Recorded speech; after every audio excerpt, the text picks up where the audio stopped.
give a warm Galactic Knights welcome to Walt Davis.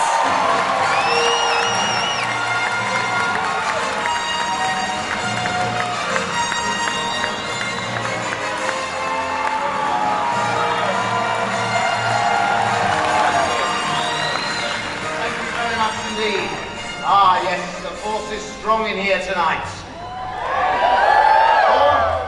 My aftershave. But either way, what a great atmosphere.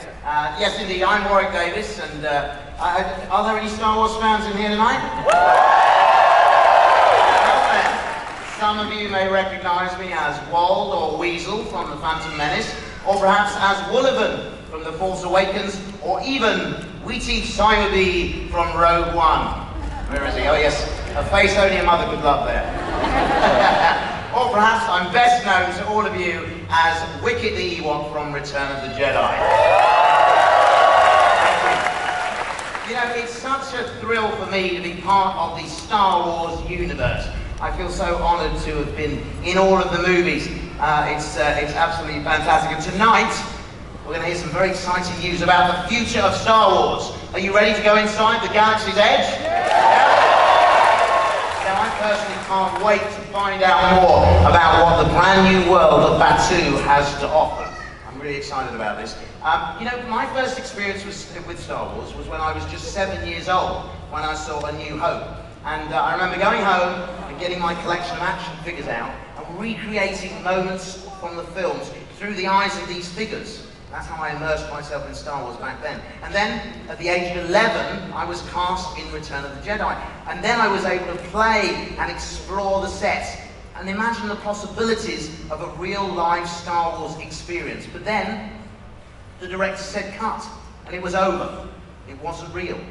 But now, the future is, when we go to Batuu, no one's going to say cut.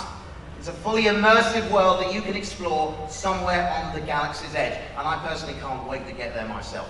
Now I think, are you ready to learn more about this new world? Yeah? Okay.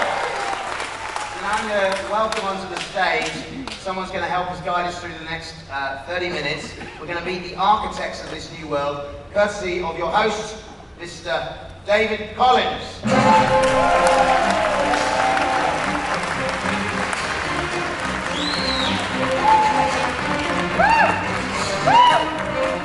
How are you?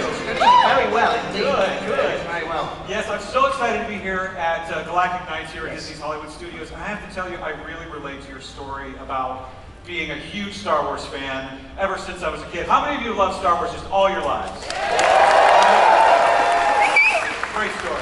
Really always inspiring to hear. Yeah, I'm so excited to be here at Galactic Knights. It's a great evening, and you know, I'd love to stay and find out more about Batuu and all the new world and all that stuff. But I've got to go out into the park and experience what's going on, because also I'm making a huge surprise for the end of the night. Oh, yeah. Okay. I've got to go and work on getting that all together. It's a surprise. It's top secret. It is a surprise. End of the night. But you're all invited, okay? Out there in the centre of the park, okay? Warwick Davis, ladies and Thank you very gentlemen. much. Give a big round of applause.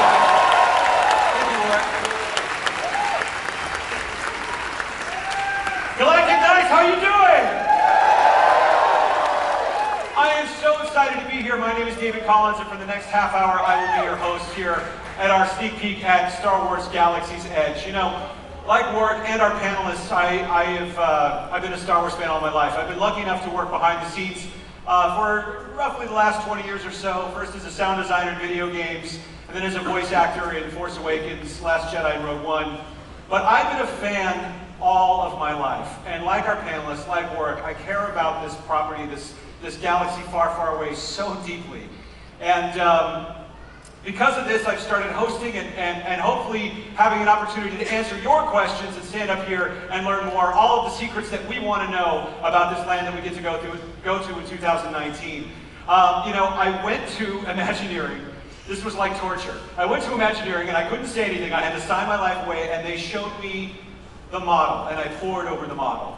They showed me what the attractions were going to be like, and I got to experience early versions of those. They told me what it was going to be like to go to Batuu, and I couldn't say anything. Tonight is our night to share some of those details. I even asked if I could take a picture. Can I just take a picture of one thing? No. Okay, what about now? No. can I at least take a picture of something, just one, just give me one to share, you know, at Galactic Nights. And they said, well, yeah, you can take a picture of the conference room. You guys, even the conference room is awesome and Imagineering. Mere feet away from when Walt Disney himself was looking at audio animatronics of Pirates of the Caribbean, there is a group of Star Wars experts working on Batuu, Galaxy's Edge. Tonight, we're going to learn more about it. Let's waste no more time. Let's get our experts up here. Please welcome Scott, Doug, Robin, and Chris up to the stage.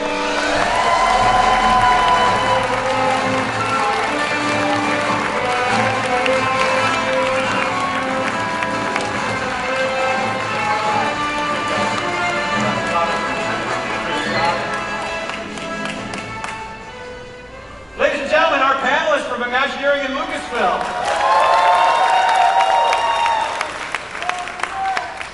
I am so excited to talk to all of you about what we've seen in Imagineering, some of the things that you're working on. But I wanted to start with you, Scott, to just give, for those of you that don't know, just give an overview of what Star Wars Galaxy's Edge is, of Batuu, and get us caught up to speed. Oh yeah, happy to. I guess it's been about 2.5 years since we first announced that we were going to build an immersive Star Wars land. And I think at that time we actually said it was going to be the largest land expansion that we've ever built in the company. And I still feel like, you know, Star Wars deserves something big. Don't you guys agree? Yeah. So we're going to go big. And actually, that's appropriate because Star Wars is a huge franchise. It's a huge galaxy of stories and characters. And this opportunity for us to go to Batuu, which you can see here, it's an amazing opportunity for us to start to live our Star Wars story. And Batuu is a great place, a great stepping off point for all those adventures. I mean, we could have gone to like Tatooine and remembered Luke's story, or to some other planet, remembered some other character's story. But Batuu is a place where we're going to get to live our Star Wars story and kind of be the hero of that, right? So we have to double down on all the authenticity and the kind of attention to detail, right? I mean, everything needs to help tell the story. Even, like our drinking fountains, right? I mean, even there, we want some surprise and delight. Those do not look hygienic, I was going to say. I'm sure they're going to be fine. It's got that lived-in Star Wars look. Everything in Star Wars has to feel that way, right? Right. And be a little bit of a, you know, provide more detail, more story around every corner, right? Even the merchandise that you're going to be able to get in our street market, or the exotic food and beverages from across the galaxy, all that is designed to help pull you into Star Wars and to help you believe you're having your own Star Wars adventure. I can't wait. All of it. I have to wait. All of it. Wait, also the food and beverages, the merchandise, Yes. all of it is part of this planet Batuu. Yes. Even the conference room table. Even the conference room Yes, table. all of it is there to help tell, you know, you to immerse yourself in this world that you've been wanting to be a part of, that I've been wanting to be a part of for, you know, almost 40 years. Well, you know what's interesting is that, and I'm sure you all feel the same way. I used to get asked by my friends when let's say I was in college and I'm supposed to be doing my homework, and I would finish it early so I could read the latest Thrawn novel, or I could play X-Wing on my roommate's PC or something like that. And they used to say to me, when are you ever going to get tired of Star Wars? And I said, you know, even if I stepped onto the Death Star itself, or even if I got a chance to fly the Falcon, I still wouldn't be tired of Star Wars. Well, you know what? I think we might be able to put that to the test, because not only are you going to be able to explore this exotic planet, but we're also going to give you the opportunity and invitation to step into some pretty amazing, epic experiences. And one of them does put you in the middle of a climactic battle between the First Order and the Resistance. Doesn't that look awesome? Don't you want to be there? Yeah. By the way, this is like real. This is going to be like real. Right, but that's a real place. That's a real place. In 2019, that's a place we can go. It is in 2019 a place you can go. You may be forced to go. No pun intended. Yeah. And the other big attraction experience, David, I think you're going to be happy with this, is going to be an invitation for you to get behind the controls of the Millennium Falcon, not just step onto it, but get it behind the controls and take it on your own customized intergalactic joyride. So not just be in the Millennium Falcon, but to actually fly the Millennium Falcon and have choices. Yes, absolutely have choices. You're in control, so where you go is totally up to you. Just please be gentle. And I have I have to wait until 2019 to do this. I'm so excited. I can't believe it. Well, so I mentioned to you all that I went to Imagineering. Robin, you're the executive producer. I want to just ask you, how far along are we? How is it going? You know, where are we this week in the process of bringing Batsu to life? It's fine. We're building the parks on both coasts, right? So you can see it over the construction fence. If you guys were out here, you can probably see things peeking up. So how many of you have peeked at the behind that fence? Right. Every time you're here. You're probably the type that shape your presence on holidays too, right? So no baiting. So yes, we're building here and we're building in Anaheim. I think we have some footage, some drone footage that was taken just a couple of days ago. And so you can see, if you had a better view over the fence, what you would see. The steel is going up now. This is really exciting. That when you see on a site, when you see the evergreen tree on the top of that spike there, that's the tallest part. It's a construction tradition I learned today that comes from Scandinavia. That's the tallest peak on the site. So it's going fast. Chris and I were on the site in Anaheim last week. Yeah. And we walked out in the morning. Yeah, we walked out in the morning. There was they had just cleared the site for one of our dining experiences, and Robin and I went in and had a meeting. Came out like 2 hours later, and the building was up. I don't know how they assembled steel so fast, but it was incredible. But Anaheim is Anaheim is progressing rapidly as well. I mean, we just started a lot of our carving on our rockworks. We're actually getting to see those spires come to life, and it's exciting. It breathes fresh air into the team because years and years of hard work, and you're seeing everything on two-dimensional drawings, and finally you get to walk out on site and actually see it come to life. It gives us goosebumps every day. It's like Christmas every day for us. It's great. And that was Hollywood Studios that we just saw. That's just right outside, just a week ago. That's brand new footage. That's incredible. And it reminds me of when I first heard that you were doing a giant expansion at the Disney parks for Star Wars. In my mind, I was like, oh, that's great. I'll go to Tatooine and I'll see a pod race, and I'll go to Hoth and get an ice cream cone, and maybe my kid will get to play on the jungle gym of Endor or something like that. With my version was like almost like a Star Wars mall or something. But you decided to actually build a place that exists in a galaxy far, far away, a real place and part of that universe. Can you talk about that decision, that process? Either Robin or Doug. Doug Chang from Lucasfilm, ladies and gentlemen. Doug Chang from Lucasfilm, ladies and gentlemen. Can you talk about just the concept of taking us to a real place? Yeah, no, I mean, that's one of the great things about Star Wars is that we always try to ground our locations based on the characters. And for example, I mean, Tatooine is a perfect example of Luke's homestead. I mean, Luke, in this story, in A New Hope, he's kind of a simple person. I mean, he's a simple farmer. He's a moisture farmer, but he longs for adventure. And so he really wants to escape the mundane life that he has. So the bleak desert of Tatooine really kind of mirrors that because it reflects the emptiness in his life, that he actually wants to escape this. Vader's castle, on the other hand, is something else that we developed early on. And it's interesting because in Vader's castle, we actually want to go the other way. We want to make a statement. We want to put a sort of a bold statement that this is Vader's place. And if you look at his castle, it's literally like a stake in the ground. And everything about Mustafar sort of reinforces who Vader is. And I think this was really important for us because we wanted to imbue the environment with Vader's character. So, for instance, in the sky, it's dark brooding clouds. We have fumes from the lava field. Everything kind of makes you feel really unsettled. You get a sense that there's impending doom. Anything, you could get killed at any moment at this environment, just like Vader.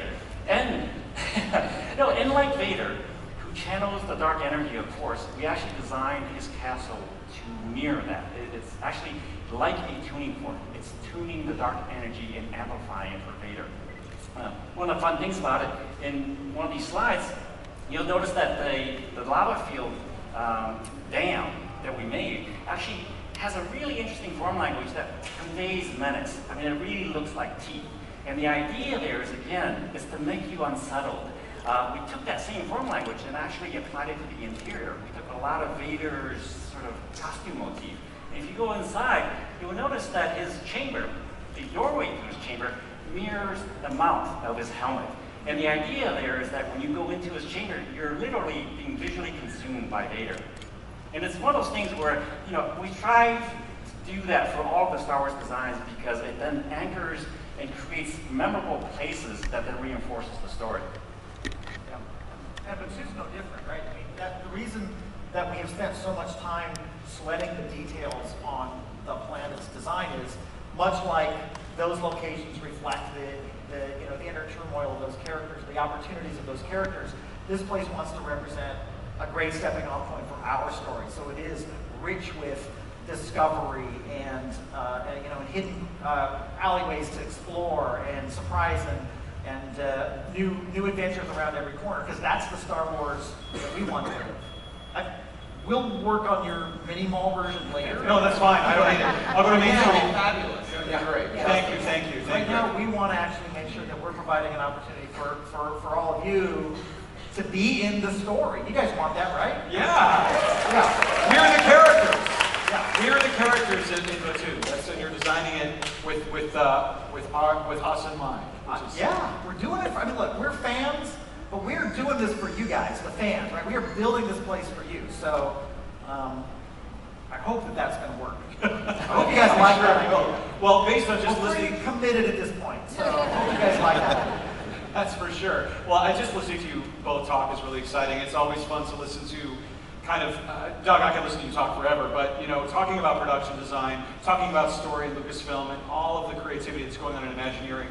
I am curious, though, Doug, since you're stepping into this world, can you talk a little bit about the difference between production design for a film versus a park that is something that you can go to and experience every day? Yeah, That must be so different. Yeah, no. In a funny way, the design process is exactly the same.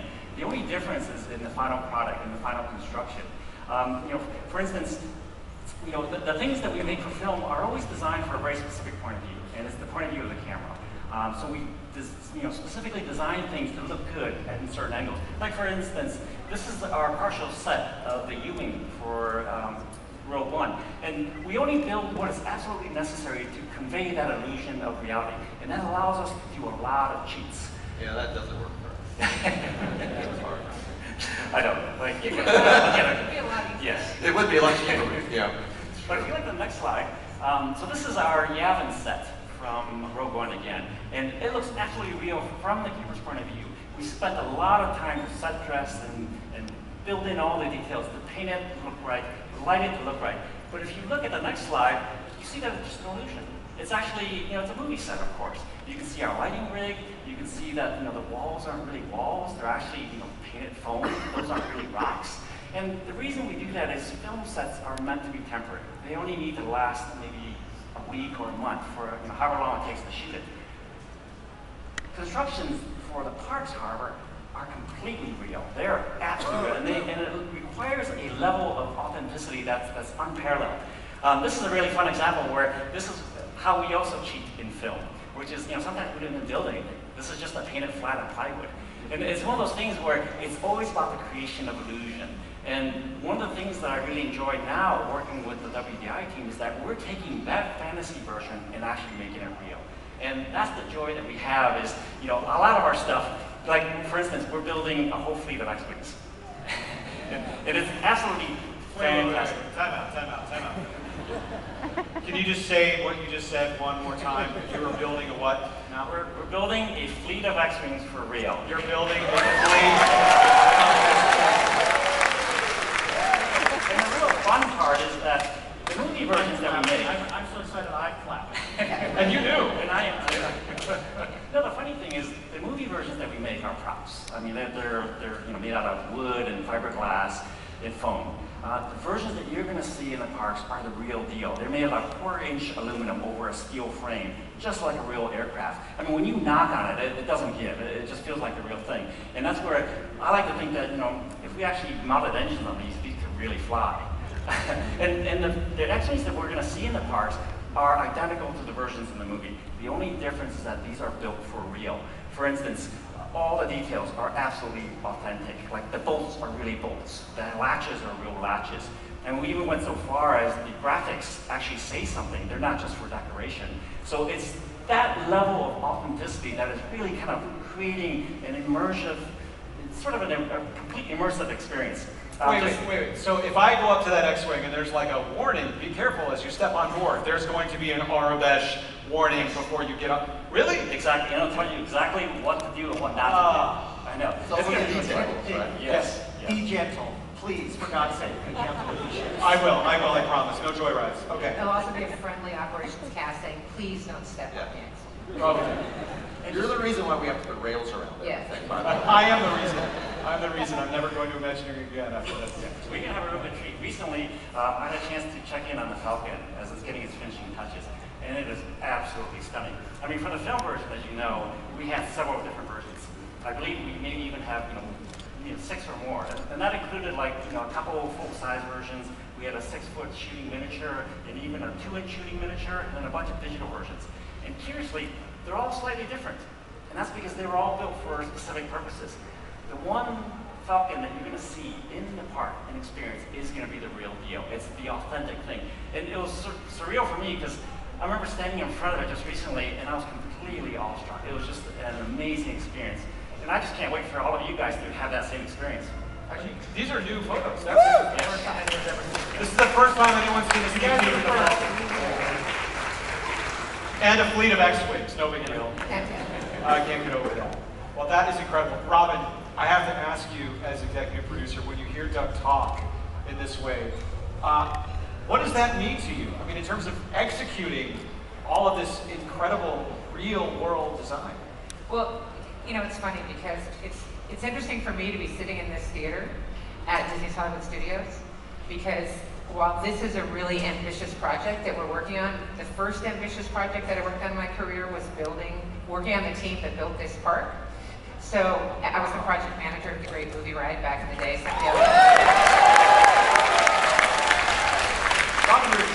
It was 2 or 3 years ago, which goes to show you that we build things in theme parks to last a little longer than we did. And what we're building for Delos, or what we're building for Batu, she gets one. What we're building for Batu is absolutely, and when we think about how we're going to bring all of you into this experience, when you go to the movies, we all went to has anybody seen episode 8? Did you cry? I cried.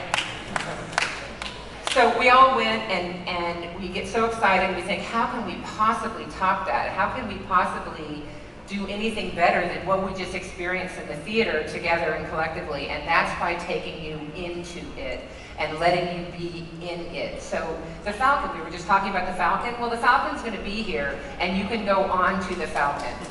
You will go onto the Falcon, you will go into the test room, you will go down those hallways, and you will go into the cockpit and fly the Falcon on a mission that you can control.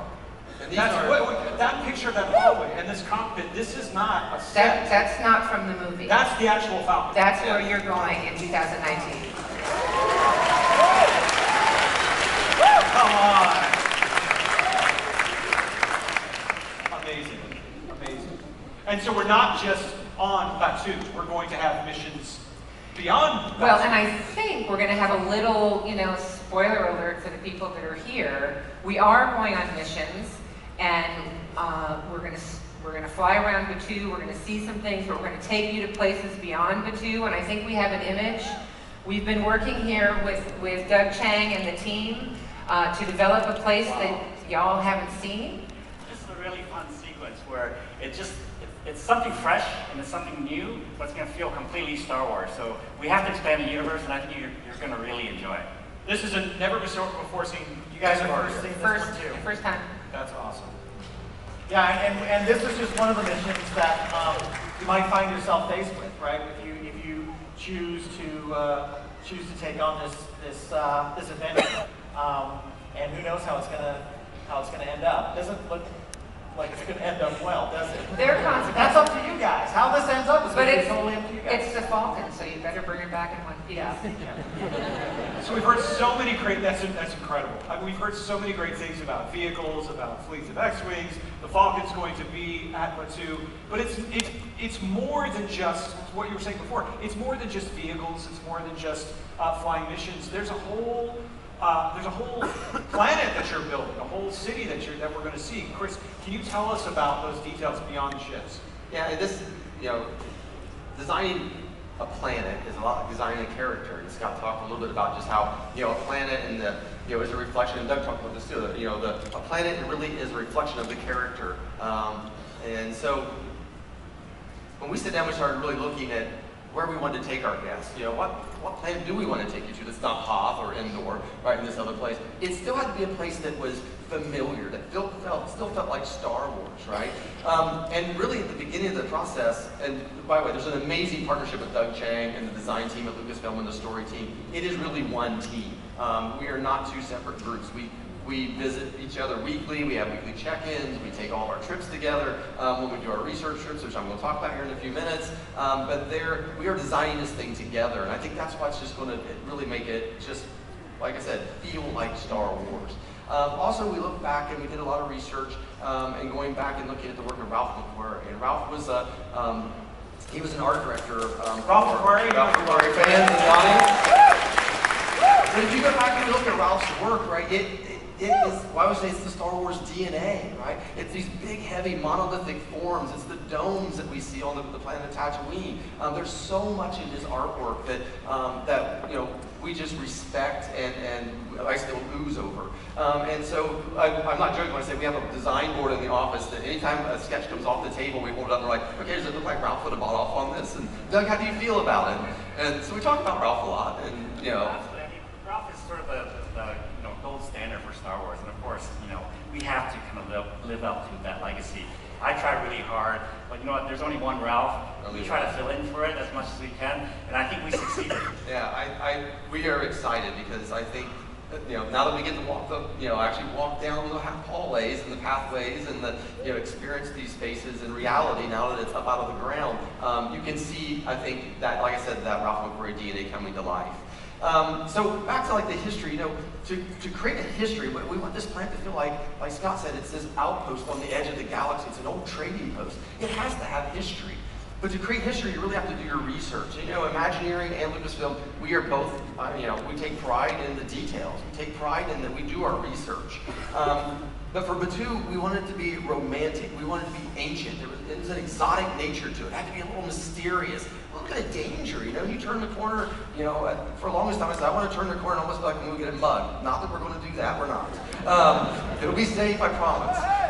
But there's a sense of danger, right? I mean, that's Star Wars, right? There's that sense of danger, but there's also the comedy aspect of it, right? And there's humor in Star Wars, and there's a lot of fun in Star Wars. And Scott always says, let's don't forget the fun that we bring to this place. And so we're going to make sure we have that in here. But we found ourselves really circling a couple places because you always want to base, I feel, and me personally, and Doug and I have had these conversations, that we want to base Star Wars in reality. If you think of Hoth, if you think of Tatooine, those are real places you can visit on this planet, right? They're not these fantasy places that are just made up. For Batuu, we really started looking at Istanbul and Morocco, and I don't mean over at Epcot Center, although that's really well done, and I do love to visit there from time to time. But we really started to go over and start to look at Istanbul and Morocco as far as these ancient ports, ports of trade. And so the image you're seeing is from our research trip that we took. There were Lucasfilm. Between an executive creative director is that they get to go on the trip, and the executive producer gets to be the expense report. So if you get to choose between the two, choose creative director, not creative producer. We still love your choices we make. But what we found in Morocco were these amazing marketplaces. Just every time you turned a corner, there were amazing sights and smells and sounds that just brought this place to life. And at night we would go back to the hotel and just have these incredible dinner conversations about, okay, well, if this is Morocco, what's Batuu? Like, if I turn the corner, what do I hear? Do I hear droids arguing in the corner, or some strange musical instrument playing from up in these little small hovels in the top of the buildings? Or can I go up to a weird cart in the marketplace and get some strange space meat sandwich and I walk around eating it? Or what am I walking on? What are the cobbles? Or are they cobblestones at all? Do I look down in the dirt and I see droid tracks? And it's all about story. And when you build a story, it gives the place life. And it gives life to the Imagineers, because the Imagineers then can come in, and no matter what discipline you work in Imagineering, it gives you the framework to go off and do your design and contribute to that story. And that's really how we craft the project at Imagineering. And from what I've learned working with Doug and the team, Lucasfilm, I mean, they work a lot the same way early in the process. So, I want to go! 2019, go on, David. That was amazing. That was amazing. So a couple more things, we'll just share a couple more images with you, but in Morocco, we really did find ourselves winding through these really small streets, and I love compression, I love the sense of reveal on a project, and we're gonna have it. I mean, I can't wait for you as guests to go down this, you know, take these like little dog, I call them dog leg turns, right? Little turns in the area development as you wander through the streets, and these reveals that we have set up for you guys. It's exciting for me as a designer because the payoff is really watching you wander through the streets of this amazing place. But when we got back to WDI, some of the things we found in the markets were these amazing artisans. And so we had a lot of conversation about how do we bring these artisans, you know, or this sense of artistry to our planet. Oh, but this is one of my favorite. Oh, can you go back one? Yeah, or this is my favorite photo to share with you tonight. This is why. If you turned around, when we took this photo, it was like $5, all taking a picture of the same wall. And if you turned around, there's this amazing palace right behind us that we didn't take one picture of. And the guy, it drove him crazy, right? Because he's like, no, sir, over here.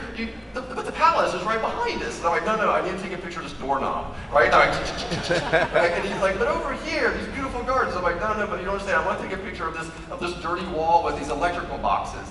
And the beauty in this is what Imagineers find the beauty in. In this painting, there's so many things that tell us and give us ideas. It's the texture of the plaster and the aging. It's how they patch the box into the wall. My favorite detail is how the electrical, the conduit doesn't come out of the box. It comes 18 inches off to the left, and it just comes out of the plaster for no odd reason, right? We actually tried to avoid. I love this, right? And we bring thousands of photos like this back to WDI, and we give these to the Imagineers because everyone finds a beauty in it. And so you will see this, I guarantee this, when you wander the streets of Batu, you will find these details. So really quick, you can now see really the influence of Morocco and Istanbul. This design is really what it will look like when you walk into the entrance to our market or our souk. But it was really based off the Grand Bazaar in Istanbul and walking into this grand space. But in the next painting, we compress that space. We bring it down. We make it a little bit more human in its relationship to you. And here you'll find all these little stalls that all have backstories. We may never share those backstories with you, but we know those backstories as Imagineers. It helps the design team craft each one of their individual stories. And I think the one little story we want to share with you tonight, which we haven't really shared today, is really our Toydarian story. So we have a toy maker in this market. It happens to be a female Toydarian. And you have a Toydarian toy maker. Yes. I love it. It's in the name. It was like a gift right there. Lucasfilm lobbed it with the softball right there. Anyway, it's Toydarian. They make toys. But we have a Toydarian. This is the rendering of what that shop will look like. And the beauty of this shop really is in the artistry. And you know, when we came back from our research trip, we met with our lines of business, the foods team, the merchandise team, and really sit down with them and talk a lot about authenticity. That the product that we sell here, the things that we want you to buy as fans. And by the way, I'm a huge Star Wars toy fan. I know you guys are too. You know, as the fans, you want something unique. You want something different. You want something that feels like it came from this planet. And so we've been working really hard with our merchandise partners, and we'll have a couple images to share with you. Really influenced by, well, here you can see, this is actually one of the toys that we'll be selling. This is an Walker, but it makes it look like it's crafted by, you know, an artisan who's hammering each little piece of metal out and setting the rivets by hand. And a lot of these toys and images were really inspired also by some of the toys and things that we've seen in Rogue One and Episode 7 that Doug. So even the merchandising of the toys. Oh yeah. Exclusive, you can only get it on Batu because it was made by a Toydarian on it has to Batu. be. In-universe merchandise. In-universe. So I'm not going to go and buy a Star Wars t-shirt from this Toydarian. No, you will not buy a Star Wars t-shirt. That's incredible. So that is really, really, really cool. So I have one last image to share with you. And this image, well, we've all seen blue milk, and we've seen now as of last night green milk, right? I'm excited. Because Scott and I just came back from a trip where we got to sample a lot of blue and green milk. About 30 different varieties. And it was all good, trust me. So I think you guys are in for a treat in 2019. We're excited. The aftermath here. Yes, this was the aftermath. The presentation is a little different than what you saw in episode. Yeah. Yes, that was very authentic though, I must say, from Luke, right? Wow, that's just absolutely incredible. I mean, there's just so many details that I just cannot wait to explore. And in 2019, you're still over a year out. There's still a lot to. But there's a lot of work happening, right? I mean, you saw the construction work that Robin shared, the aerial site. You can see what a big site is. All the work that Chris and Doug and the hundreds of other Imagineers and crew members and folks, Lucasfilm and Imagineering and here parts that are working on it. And I promise you, we are working as hard and as fast as we can to bring those stories to life. I absolutely cannot wait. I understand, and speaking of stories, you had something that you wanted to share with me. So we love sharing this stuff with you guys, because as I said before, we do this for the fans. We love the opportunity to share more details and more of the stories behind the stories with you. 2019 is still a year away, but because we love planting the seeds for these stories with you, we want you guys tonight to be the first to receive a brand new thing that we're doing, which is a collection of Star Wars Galaxy's Edge trading cards. Yeah. So for the first time tonight, when you guys on your way out of the park, not out of the theater tonight, but on your way out of the park, you'll be the first to get the first starter set of Star Wars Galaxy's Edge trading cards, which help set the stories, plant the seeds, introduce you to some characters that you're going to meet along the way. I can't wait to share more with you along. That's awesome. And just as a reminder, so it's not on the way out of this theater, it's on the way out of the park at the end of the night. You'll all get to have these trading cards from Batu and learn just a little bit more. There may be some secrets and surprises in here too. Oh, very, very cool. Maybe. Well, this is great. I know I can't wait to hear what's next on the journey to creating this incredible immersive experience. I just love talking to you guys. I could do this forever. I know there's so much of Galactic Nights to explore. Please join me in giving them a huge round of applause. I want to introduce one at a time.